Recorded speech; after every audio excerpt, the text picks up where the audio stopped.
Hi, and welcome back to my 50K training series. This is week 6. So, overall, went actually really, really well.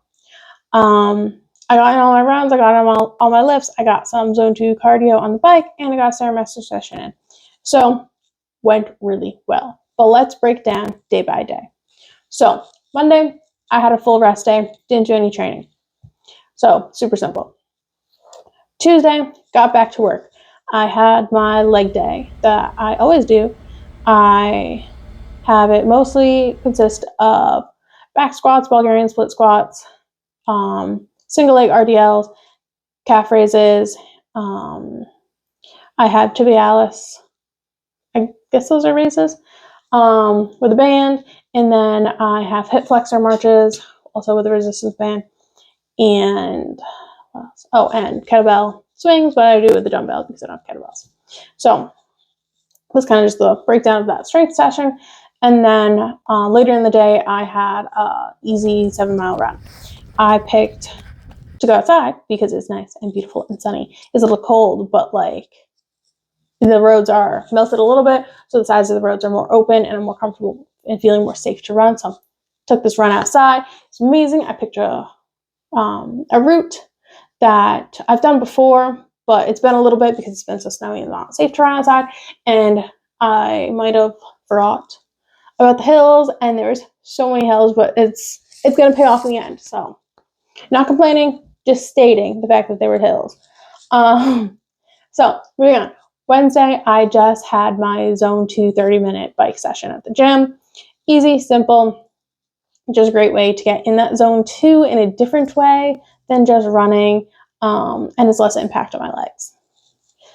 Then moving on to Thursday, I had an upper body lift, which is mainly consisting of, right now I'm doing landmine rows, shoulder presses, chest press, not incline, what are these called?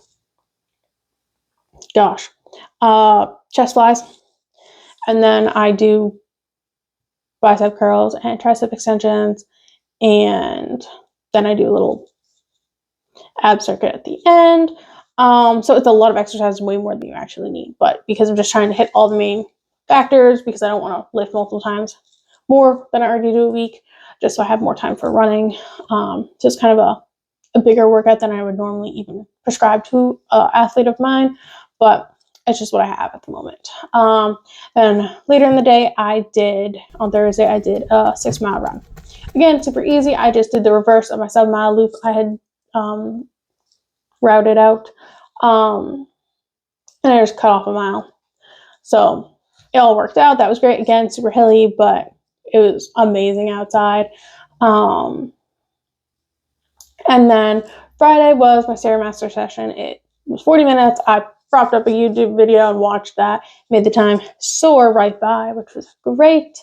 Saturday was Valentine's Day, and we do a pretty low-key Valentine's Day here. We're not about going out to some fancy restaurant or anything. So we were kind of called it a lazy day, and it was great. I did get a 2.5-mile run in, and that was great. It was just super quick, super easy. Not worried about anything, just getting in the last little bit of miles for the week. I dressed for the occasion, decked out in all pink. But yeah, so that was great. And then this morning, I had my 11-mile long run. And honestly, it went pretty well. I did have to pee starting mile 3 onward, so that was not fun. But other than that, it went pretty well. I had my water with me that I had electrolytes in. I had 2 gels, and then I've been using nerd clusters just to practice and seeing how I work with like running and chewing something. I'm not really a fan of using candy as fuel, but we happen to have some. Anyways, I decided to just try that out, and that's been kind of pretty okay. I do prefer more of like the scratch chews or the honey stinger waffles. Those are more of my favorite kind of like non-gel fueling options. But yeah, so overall, everything went pretty well this week. I'm proud of how everything went. I was lifting heavy in my strength training sessions, which is great. I got in zone 2 cardio that was low impact. The bike, I did a Stairmaster session, which is always great, helping with those like power hiking sections I'm bound to have to do.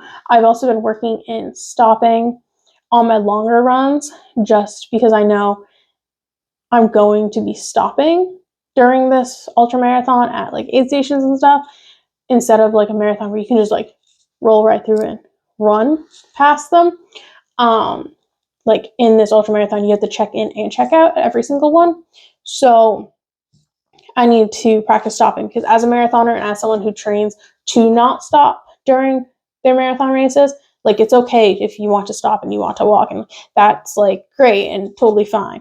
But me personally, I have specifically trained not to stop, because when I did during races, I stopped to walk at like that 23 or 24 mile mark where you're just dead, and you stop to walk and then you try to run again. It's 10 times harder, because everything just like your legs are just like catching up to what you're doing, and they're like, what are you doing to me? And they just like refuse to function anymore. So to avoid that during this ultra marathon, knowing I need to be able to walk and start again, I've been incorporating, like when I'm fueling, taking a gel or whatever, I am stopping and I'm walking. And that's just what I'm doing. Or like on hills, especially on the few routes I've picked this week, there's like a hill on a hill on a hill, and you're like, oh my gosh, this sucks. So I just kind of like push myself up maybe the first little bit of the hill, and like, okay, we can walk a little bit, and we're like power hike up this hill on the road. And then you see a telephone pole in distance, like that mark right there, that's when I'm running again. That's kind of how I've been conquering some of these things and incorporating this stopping in them, so my body can do it and not collapse and die on me. So that's that. But yeah, so this week's been really great. Looking forward to next week. It's just adding more miles. Next week's long run's 12 miles. So that's exciting. But yeah, just sticking to the basics, getting in the runs, making sure I get at least 2 lifts in, making sure I get 1 bike session in, making sure I get 1 Stairmaster session in every week, I think is just the basics I need to focus on, as well as fueling and hydration, as always. But yeah, so if you want to make sure you're followed along on this whole series I'm doing, subscribe. And that's all I got for this week. But tune in next week for another update.